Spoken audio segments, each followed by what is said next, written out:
نور دربي بالقرآن واشرح صدري بالإيمان واغفر ذنبي يا رحمن واستر عيبي يا منان. الحمد للہ والصلاة والسلام علی رسول اللہ وعلی آلہ وصحبہ ومن والاه. محترم بھائیوں اور بزرگوں، السلام علیکم ورحمۃ اللہ وبرکاتہ. مدینہ کی بستی ہے. بنو قریظہ نے خیانت کی تھی. حضرت ابو لبابہ رضی اللہ تعالی عنہ سے بنو قریظہ نے مشورہ لیا کہ کیا حضرت سعد رضی اللہ تعالی عنہ کو ہم حکم بنا سکتے ہیں ہمارے خلاف فیصلہ کرنے کے لیے؟ تو حضرت ابو لبابہ رضی اللہ تعالی عنہ نے گردن کی طرف یوں اشارہ کیا، جس سے اس بات کی طرف اشارہ تھا کہ حضرت سعد رضی اللہ تعالی عنہ تو تمہارے قتل کا مشورہ دیں گے.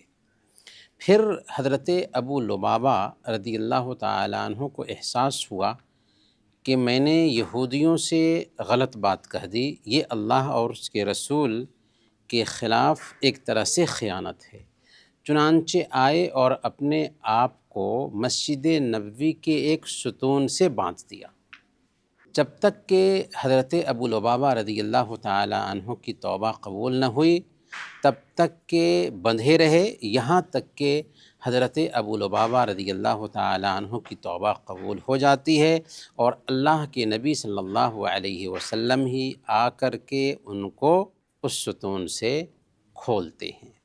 اسی حوالے سے اللہ تعالیٰ نے سورہ الانفال کی آیت نمبر 27 اتاری، یا ایہا الذین آمنوا لا تخونوا اللہ والرسول وتخونوا اماناتکم وانتم تعلمون. اے ایمان والو، اللہ اور رسول کے ساتھ خیانت نہ کرو اور جانتے ہوئے تمہارے پاس موجود امانتوں میں خیانت نہ کرو. گویا کہ اس آیت کریمہ کے ذریعہ یہ تنبیہ کی گئی تھی کہ مسلم جماعت کے کسی فرد کے لیے یہ مناسب نہیں ہے کہ مسلمانوں کے کسی معاملے کے حوالے سے دشمن کو آگاہی عطا کرے.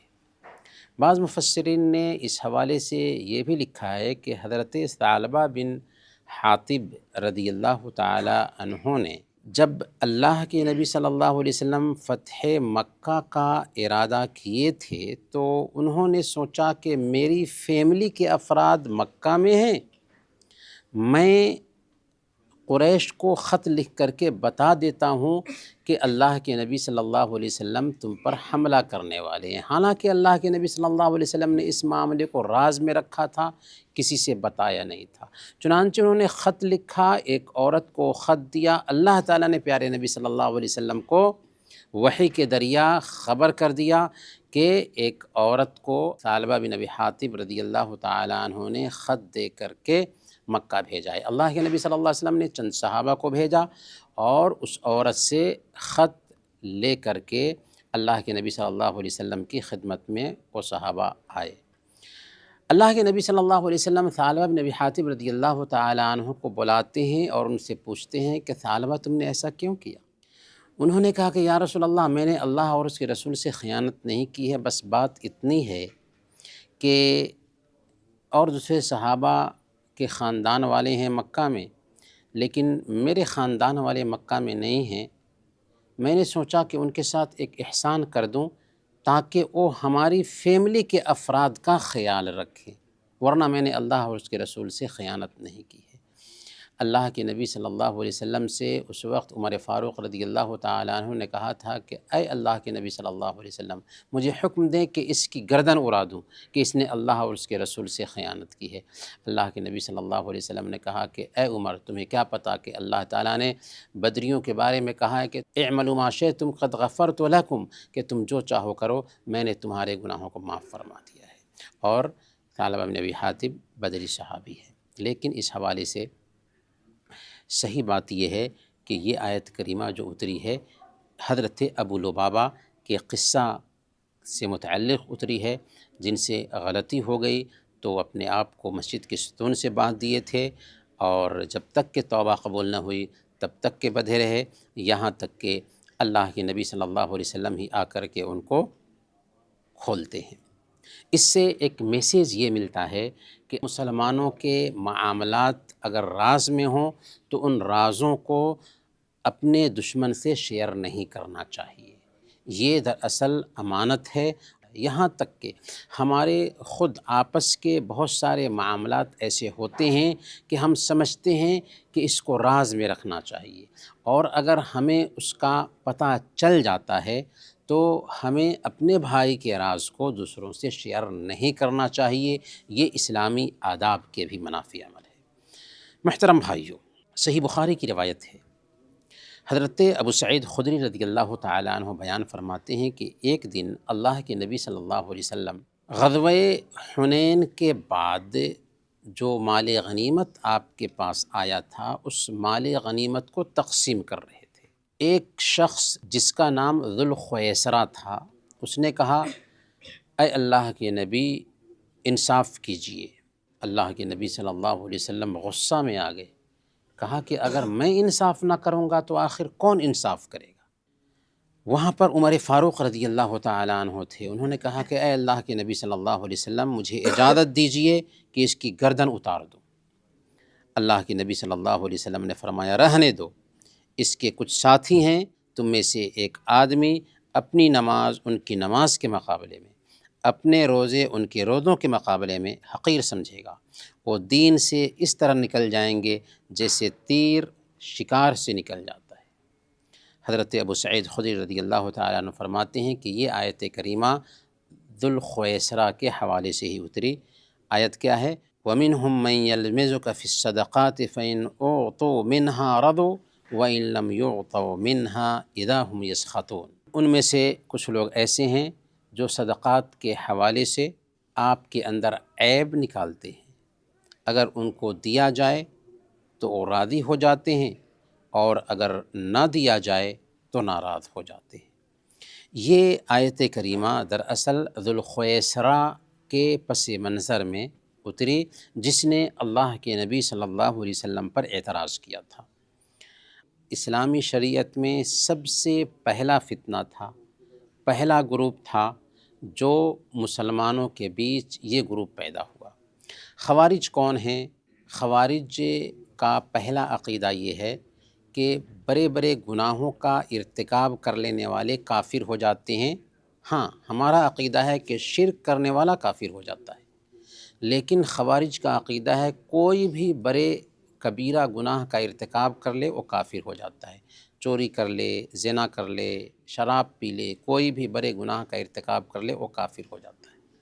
اسی طریقے سے ان کا عقیدہ ہے کہ خلیفہ سے اگر کسی طرح کی غلطی ہو جائے تو اس کے خلاف تلوار اٹھانا جائز ہے، خروج کرنا جائز ہے جو غلط ہے۔ اسی طریقے سے غیر مسلموں کے ساتھ وہ نرمی برتیں گے، اور مسلمانوں کو جو ان کے نظریات کے خلاف ہوں گے قتل کریں گے۔ تو یہ فکر آج تک کچھ لوگوں کے اندر پائی جاتی ہے۔ یہ خوارج کا گروپ ہے جو سب سے پہلے مسلمانوں کے بیچ نکلا تھا، اور اس کا لیڈر تھا ذوالخویسرہ، جو جنگ نہروان میں مارا گیا۔ ذوالخویسرہ جس نے خوارج کا فتنہ پیدا کیا، اور آج تک خوارج کا یہ فتنہ مختلف شکلوں میں ہمارے سماج کے اندر بھی پایا جاتا ہے۔ اسلام اعتدال کا مذہب ہے، اسلام میں سختی نہیں، اسلام میں شدت نہیں۔ جو لوگ شدت پسندی اختیار کرتے ہیں ان کا اسلام سے دور کا بھی رشتہ نہیں۔ اسی لیے اللہ کے نبی صلی اللہ علیہ وسلم نے خوارج کے بارے میں کہا تھا کہ وہ جہنم کے کتے ہیں۔ صحیح بخاری اور صحیح مسلم کی روایت ہے، حضرت عبداللہ بن مسعود رضی اللہ تعالیٰ عنہ بیان فرماتے ہیں کہ ایک آدمی نے ایک عورت کو بوسہ لے لیا، پھر ان کو اپنی غلطی کا احساس ہوا، اللہ کے نبی صلی اللہ علیہ وسلم کے پاس آئے اور اس کی شکایت کی کہ یا رسول اللہ مجھ سے غلطی ہو گئی ہے، میں نے ایک عورت کو بوسہ لے لیا ہے، اب اس کا کفارہ کیا ہو سکتا ہے، اس غلطی کی تلافی کیسے ہو سکتی ہے؟ اللہ رب العالمین نے فوراً یہ آیت اتار دی، ان الحسنات یذہبن السیئات، نیکیاں برائیوں کو مٹا دیتی ہیں۔ اور اس کے ذریعہ یہ پیغام دیا گیا کہ اگر انسان سے کوئی گناہ ہو جاتا ہے، جو گناہ صغیرہ ہے، کبیرہ نہیں، تو ایک انسان اگر نیکیاں کر لے تو یہ نیکیاں اس کے گناہ کو مٹا دیتی ہیں۔ اللہ کے نبی صلی اللہ علیہ وسلم نے کئی صحابہ کو وصیت کرتے ہوئے کہا تھا، اتق اللہ حیث ما کنت واتبع السیئۃ الحسنۃ تمحها وخالق الناس بخلق حسن، کہ جہاں کہیں بھی رہو اللہ تعالیٰ سے ڈرتے رہو، گناہ ہو جائے تو نیکی کر لو، گناہ خود بخود مٹ جائے گا، اور لوگوں کے ساتھ معاملہ کرو تو اچھے اخلاق سے پیش آؤ۔ یہاں پر 3 باتوں کی وصیت کی اللہ کے نبی صلی اللہ علیہ وسلم نے، کہ جب لوگوں سے معاملہ ہو تو اچھے اخلاق سے پیش آؤ، اپنے نفس کے ساتھ جب معاملہ ہو تو گناہ ہو جائے تو نیکی کر لو، اور رب کے ساتھ معاملہ ہو تو جہاں بھی رہو اللہ رب العالمین کی نگرانی کا احساس خود میں پیدا کرو۔ تو گویا کہ اس آیت کے اندر اس بات کی تنبیہ کی گئی ہے کہ انسان سے اگر گناہ ہو جاتا ہے تو اس کو نیکی کر لینی چاہیے۔ نیکی کر لینے کا فائدہ کیا ہوتا ہے کہ چھوٹے چھوٹے جو گناہ ہیں نیکی کی وجہ سے وہ گناہ مٹ جاتے ہیں۔ گویا کہ ہماری شریعت صرف یہ نہیں کہ گناہ سے روکتی ہے، بلکہ گناہ سے روکنے کے ساتھ ساتھ اس کا متبادل بھی دیتی ہے کہ نیکیاں کر لو۔ یعنی اگر ہم کسی برے عادات کے شکار ہیں، ان بری عادتوں کو چھوڑنا چاہتے ہیں، تو ان بری عادتوں کو چھوڑنے کے ساتھ ساتھ اسی کے جیسے اچھی عادت بھی اپنا لیں تو اس کا فائدہ کیا ہوتا ہے کہ خود بخود وہ بری عادت ہم سے جاتی رہتی ہے۔ وصلی اللہ علی نبینا محمد وعلی آلہ وصحبہ اجمعین۔